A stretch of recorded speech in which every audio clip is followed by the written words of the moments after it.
नमस्कार, हरिओम. मी पंडित चैतन्य गुरुजी आपले कर्मकांड दर्शन या यूट्यूब चॅनलवरती स्वागत करतो. आज आपल्या चॅनलवरती भरपूर प्रमाणामध्ये कॉमेंट्स वगैरे पण आल्या होत्या आणि व्हॉट्सअपद्वारे मला भरपूर प्रश्न असे विचारले गेले होते, जे टीमनी मला दिले. त्यावेळेला हे 50 पेक्षाही खूप जास्त प्रश्न माझ्यापर्यंत आले होते. त्यातनं आपण मोजून काही प्रश्न घेतलेले आहेत, ज्यांची उत्तरं आपण या ठिकाणी देणार आहे. जे की प्रत्येकाला त्या समस्या आहेत, प्रत्येकाला त्या अडचणी आहेत. तर मग त्या प्रश्नांची उत्तरं आपण या ठिकाणी देणार आहोत. आपणा सर्वांचे खूप खूप आभार, की आपण हे सर्व प्रश्न विचारले आहेत. तुमच्यामुळे पुढील काही जे काही लोकं आहेत, तुमच्यासारखं सेम प्रॉब्लेम दुसऱ्या कोणाला तरी आहे, त्यांचं सुद्धा याच्यावरती सोल्युशन निघणार आहे. तर आपण जास्त वेळ न घेता या ठिकाणी जो काही प्रश्न उत्तरेचा जो विषय आहे तो घेऊयात. रामदास पाटील दादा, तर तुमचा प्रश्न आहे, गृहप्रवेश पूजा कोणत्या मुहूर्तावरती करावी? दादा, गृहप्रवेशासाठी अतिशय उत्तम असे जे मुहूर्त आहेत, ते तुम्हाला तुमचे गुरुजीच सांगू शकतात. ज्यावेळेला पंचांग पाहावं लागतं, त्या पंचांगानुसार ते मुहूर्त सांगावे लागतात. असं स्पेसिफिकली असा एखादा मुहूर्त नाही. पण कोणत्या मुहूर्तावर करू नये, जर का असं बघितलं, की बाबा कोणत्या मुहूर्तावरती आपण घरातनं बाहेर निघू नये, घरात प्रवेश करू नये, गृहप्रवेश वगैरे करू नये. तर ते असे सांगितलेले आहे किंवा प्रवासाला निघू नये. ते असे मुहूर्त आहेत, की विष्टीकरण असतं.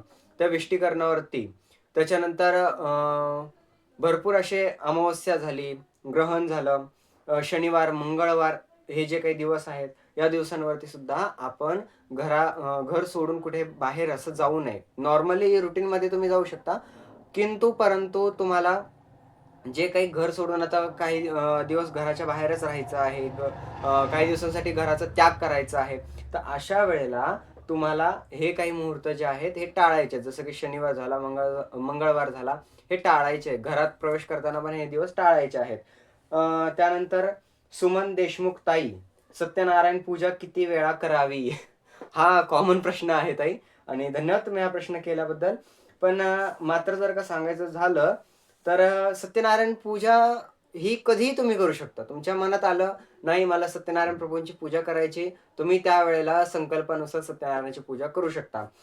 पण तसं म्हणलं तर सत्यनारायणाची पूजा कधी करावी, असं जर का विचारात असाल, तर पौर्णिमा, व्यतिपात, त्याच्यानंतर गुरुवार आणि प्रदोष काळ किंवा प्रदोषाच्या दिवशी अतिशय शुभ शकुनी ही पूजा आहे. किंवा मकर संक्रांती झाली, या दिवशी ही पूजा अवश्य करावी. त्याचं अतिशय शुभ असं फळ आहे. ज्या वेळेला आपण सत्यनारायण पूजा, माझ्याकडे जर का सत्यनारायण पूजा असेल, मी सत्यनारायण पूजा करतो आहे, तर त्यावेळेला ही गोष्ट हमखास सांगितली जाते. किती वेळा करावी याचं काही असं ठोस कुठं पुरावाही नाहीये आणि काही सांगणेही नाहीये असं, की इतक्या वेळा करा किंवा तितक्या वेळा. तुमच्या संकल्पावरती आहे ते, की तुम्हाला किती वेळा करायची, किती वेळा नाही. तर ताई, तुमचं उत्तर तुम्हाला मिळालं असेल अशी आशा करतो. अमोल शिंदे दादा, ग्रहण दोष शांतीसाठी कोणते कर्म करावे? ग्रहण दोष, मात्र तुम्हाला ग्रहण दोष कोणता आहे?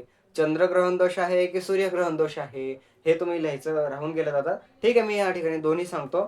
तर पहिले समजूया की ग्रहण दोष सूर्यग्रहण दोष आहे. तर मग त्या ठिकाणी तुमचं सूर्य खराब झालेला आहे. मग तुम्ही काय कराल, की सूर्याचे उपाय करायला सुरुवात करा. आदित्य हृदय स्तोत्रचं पठण पाठन करा, श्रवण करा, सूर्याला अर्घ्य द्या. तुमचा सूर्याशी संबंधित जर का ग्रहणदोष असेल, तर तो कमी होईल. चंद्राशी संबंधित असेल तर चंद्राचे उपाय करा. जसं की चंद्राला पण अर्घ्य आपण देत असतो. थोडंसं वेगळं वाटत असेल ऐकायला, पण हो, आपण चंद्राला सुद्धा अर्घ्य देत असतो. आता आपण एक पूर्ण व्हिडिओ आणणार आहोत, ज्याच्यामध्ये नवग्रहांचे संपूर्ण उपाय सांगण्यात येणार आहेत. एक पूर्ण सिरीज येणार आहे त्या व्हिडिओची. राधिका कुलकर्णी ताई, वास्तुशांती कधी आवश्यक असते? वास्तुशांती आवश्यकच असते ताई. त्याला असं काही नाहीये, की ह्या टायमिंगलाच वास्तुशांती आवश्यक आहे. वास्तुशांती तुम्ही ज्या वेळेला घरामध्ये प्रवेश करणार आहात, ते घर घेतलं, त्याची शांती आवश्यक आहे. त्यासाठी असं काही काळ वेळ नाही. तुम्हाला वास्तुशांती करणं गरजेचंच आहे. ठीक आहे ताई. विठ्ठल जाधव दादा, पितृदोष असल्याची लक्षणे कोणती? वंशवृद्धी होणार नाही, घरामध्ये किरकिर होईल, पैसा टिकणार नाही, स्वप्न दोष होतील, म्हणजे स्वप्न अतिशय खराब असे येतील. त्याच्यामध्ये पित्र येऊ शकतात, पित्र रागवू शकतात, पित्र तुम्हाला काहीतरी मागू शकतात अशा पद्धतीनं. आणि त्याच्यावरती जर का उपाय म्हणले तर शंकर मोरे दादा यांनी तोच प्रश्न विचारला आहे, अमावस्येला कोणते उपाय करावे. तर दादा तुम्ही सेम पितरांचे उपाय करायचेत आपल्याला. जो पितृदोषाचा उपाय तुम्ही पितृदोष कसा असतो, का असतो याविषयी तुम्ही विचारलं, तर त्याचप्रमाणे अमावस्येला कोणते उपाय करावेत हे जर का सांगायचं झालं तर हे सेमच आहे.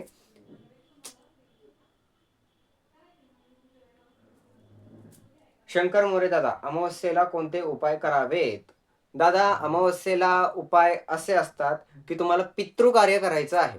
आता पितृकार्य काय करणार, तर तुम्ही त्यांच्या तुमचे जेवढे काही पित्र आहेत त्यांच्या प्रित्यर्थ तुम्ही पिंडदान करू शकता, तुम्ही श्राद्ध करू शकता त्यांचं. अमावस्येला तुम्ही पितरांचं श्राद्ध करू शकता. त्याच्यानंतर तुम्ही पितरांकरता तर्पण करू शकता, तुम्ही पितरांकरता मार्जन करू शकता, पितरांकरता दान करू शकता. तर अमावस्येला पितरांचं जेवढं पण काही कार्य आहे ते तुम्ही अमावस्येला करा. त्यानंतर अमावस्येला तुम्ही भैरवांची भक्ती करा, भैरवांच्या मंदिरात जावा, त्यांना श्रीफळ असतं नारळ ते अर्पण करा. त्यांना नारळ प्रिय आहे. उडदाचे जे काही पदार्थ असतात ते तुम्ही त्यांना अर्पण करा, ते त्यांना प्रिय आहेत. आणि अशा वेळेला तुम्ही जर का त्यांना मोहरीच्या तेलाचा चारमुखी दिवा त्यांना जर का अर्पण केला, त्यांच्यासमोर जर का तो प्रज्वलित केला, तर तो त्यांना अतिशय प्रिय आहे. भैरव दीप अर्पणम अतिप्रिय असती. भैरवांना जो दीप आहे तो अतिशय प्रिय आहे. त्यानंतर पूजा साळुंखेताई, घरातील नकारात्मक ऊर्जा कशी दूर करावी. तर हाही कॉमन प्रश्न आहे खूप, आणि भरपूर जणांना पडतो की घरामध्ये खूप नकारात्मक ऊर्जा दिसते आहे वगैरे वगैरे. तर अशा वेळेला काय कराल तुम्ही, ताई तुम्ही काय करायचंय की भीमसेनी कापूर भेटतो, तो भीमसेनी कापूर हा घरामध्ये प्रज्वलित करायचा, लावायचा आहे. जो रासायनिक कापूर भेटतो वड्यांचा तो घ्यायचा नाही. मग आता तो कोणता घ्याल की भीमसेनी कापराचे डायरेक्ट असे तुकडे भेटतात, ते तुकड्याचा कापूर तो आणायचा आणि तो प्रज्वलित करायचा घरामध्ये. त्याच्यानंतर जमेल तेवढी घराची शुद्धी करून ठेवायची, कुठे धूळ माती वगैरे असता कामा नये, जाळ जळमट काढायचं. देवाच्या डोक्यावरती तुम्ही जर का देवाच्या डोक्यावरती म्हणजे हा देवारा समजा, आणि देवाऱ्याच्या वरच्या बाजूला देवाऱ्याच्या छतावरती तुम्ही काही वस्तू वगैरे ठेवलेल्या असतील तर त्या काढून घ्यायच्या आहेत. देवाच्या छतावरती काही ठेवायचं नाही. त्याच्यानंतर नितीन पवार दादा, नवग्रह शांती पूजा का करावी लागते. तुमचा नवग्रहांवरती विश्वास आहे की नाही माहित नाही दादा, तुम्ही असा प्रश्न केला आहे. तर ठीक आहे, नवग्रह शांती पूजा का करावी लागते. नवग्रह तुमच्या आयुष्यामध्ये विविध प्रकारचे दोष निर्माण करतात. ते विविध प्रकारचे दोष आल्यानंतर विविध प्रकारच्या संकटांना आपल्याला सामोरं जावं लागतं. तर म्हणूनच त्या सर्व ते दोष आपल्यापासून दूर जावे त्याकरता आपण नवग्रहांची शांती करत असतो दादा. आणि भरपूर अशा काही गोष्टी आहेत ज्यांच्यामुळे आपल्याला नवग्रहांची शांती करावी लागते. जर का ते सांगायला गेलं तर व्हिडिओ खूप लांब होईल. ज्या वेळेला मी लाईव्ह येईल त्यावेळेला याचं उत्तर नक्की देईल. मंगला भोसले ताई, मुलांच्या शिक्षणात अडथळे येत असतील तर काय उपाय. मुलांना गुरुग्रहाचे उपाय करायला सांगा, लवकरच त्याच्यावरती आपण व्हिडिओ आणू.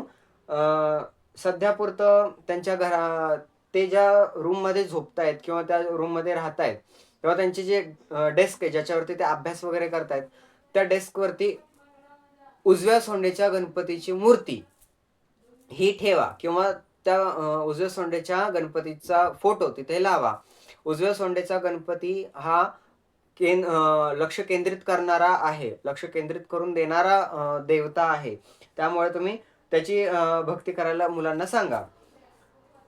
संदीप चव्हाण दादा, काय गणेश पूजनाचे महत्व काय आहे.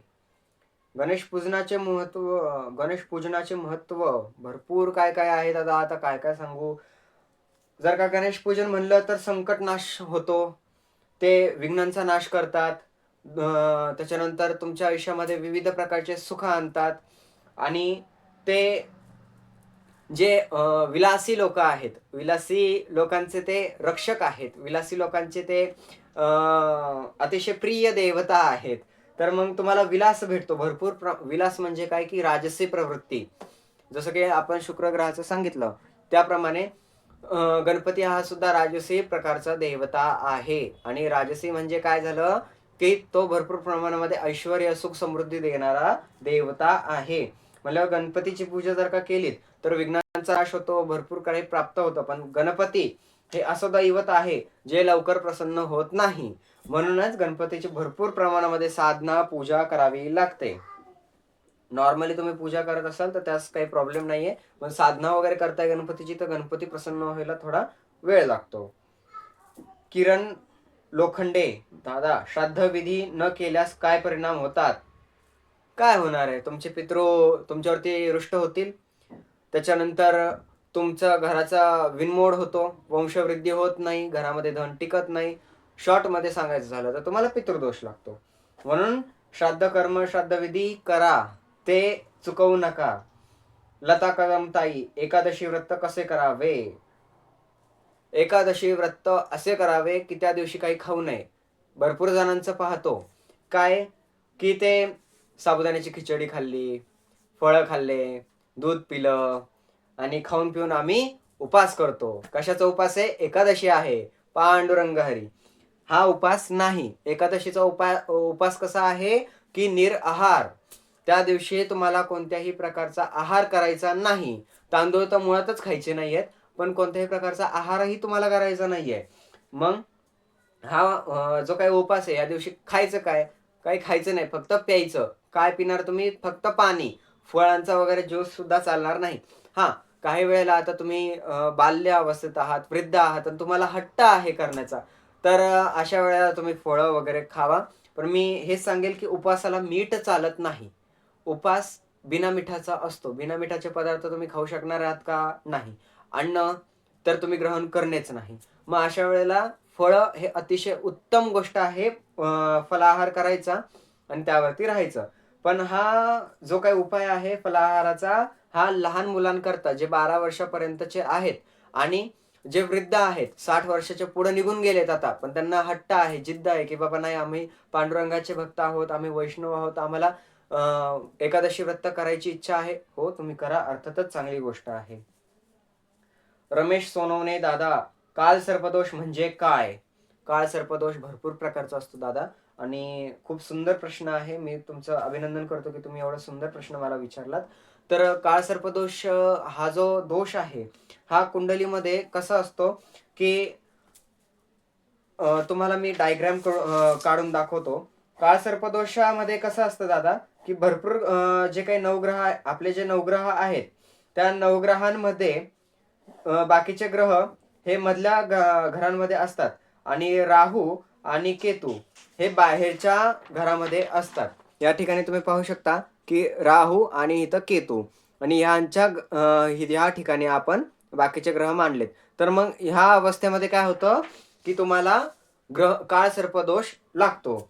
मग आता या काळ सर्पदोषामुळं भरपूर काय काय होतं. आता भरपूर प्रकारचे अनंत काळ सर्पदोष आहे, वासुकी काळ सर्पदोष आहे, तक्षक काळ सर्पदोष आहे. काळ सर्पदोषाचे पण प्रकार असतात. तर तुम्हाला कोणता काळ सर्पदोष याच्यावरती तुम्हाला ते चॅलेंज फेस करावं लागतं.